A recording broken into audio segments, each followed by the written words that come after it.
Okay, so Exchange 2010 out of the box does not receive email from the internet.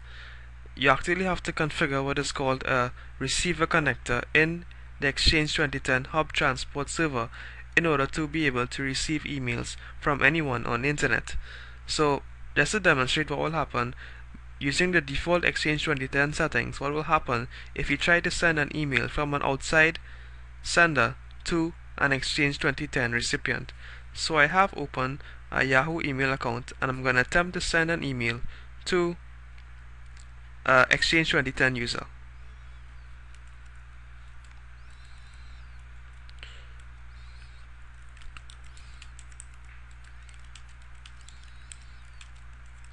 So I'm going to click on send, and then I'm going to refresh this page, and then we should see an error message, a bounce error message, that the email failed to send. So I'm going to click on refresh this web page,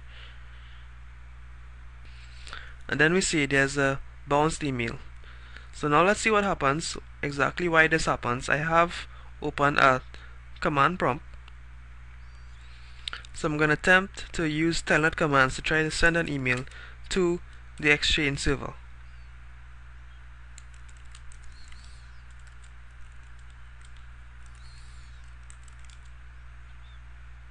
And we will see that Exchange 2010 by default throws back an error stating that the client is not connected. Now let's see why.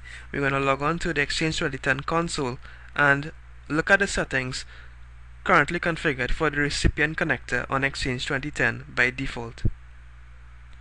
Under the Hub Transport section, select the respective Hub Transport server. I'm going to select EXCH New 2. Click on the default receive connector and then go to Properties. What needs to be configured under the permissions group to allow users on the internet and mail servers on the internet to send to our server, we need to check the anonymous users group. Then we click on apply. So we do this for all the Hub Transport servers that are responsible for receiving emails from the internet. So I'm going to do the same for the EXCH New Exchange 2010 server. Go Properties. On the recipient connector, go Permissions and allow anonymous connections to mean that anyone on the internet should be able to send to our servers, to our Exchange servers, without having to authenticate to our domain. So now I'm going to try to resend that mail.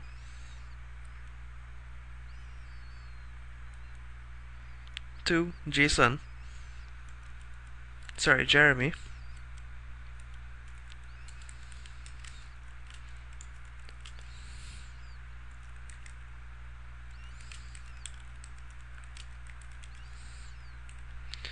I'm going to click on send, and then I'm going to log on to Jeremy's Exchange 2010 mailbox,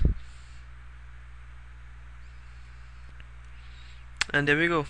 Here's the message that we just received. So that's it. That's all you need to configure for Exchange 2010 to be able to receive emails from the internet.